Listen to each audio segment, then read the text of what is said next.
Pre-work reflections. Happy Monday, everyone. What is going on within the other? That is a opportunity to improve on every connection and learn more about other humans, as well as learning about what's going on within me. Because that whole idea of being able to see the opposite, learning to understand that the narrative and story that's going on within my mind isn't the only story that's going on in this moment, which essentially is this idea of turning down the volume on narrative of the ego within my mind and trying to get attuned with that which is in front of me, which is hard because there are times where it's like the ego does serve a purpose. It's not the idea of trying to always have ego death. The ego serves a function in terms of also self-preservation. It's the whole thing of where, though, that self-preservation, if that volume knob is the only one that's turned up, then it becomes a sense of disconnection and isolation, where this isn't a game of survivor in this world.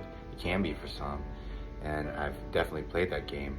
This current season of my life, though, is just the idea of recognizing that there are times for self-preservation, of having boundaries and making time and space to fill my own cup, which in my current season of life at times is through connection, and then at times where it's this idea of taking a breath, pausing and asking myself, oh, what is going on within me?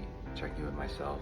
And the more that I do that, the sooner I'm able to reassure those quieter parts of myself, and then be present for those that are around me, and recognize that, oh, when I do that, when I check in with myself and then check in with the other people, I'm able to self-regenerate this sense of deeper presence and meaning.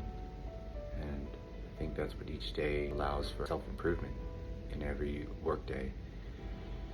Whew. And there was the other thing I was talking about with Mark today, was he was sharing with me this concept of like, anyways, a parable about the dog and the wolf, and the whole idea of like whose life is better, the idea of being free. And then it's kind of like the what is good and what is bad, because then the dog is like, oh, I have all this safety, I have all this preservation, or all these utilities to preserve my sense of safety and comfort and ease.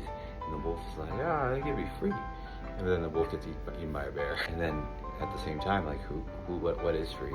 So that's my question to y'all today. If you've gotten this far in the reflection, what is your definition of, or what does freedom look like to you today?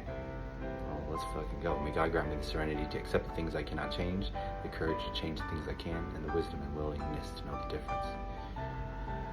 Namaste.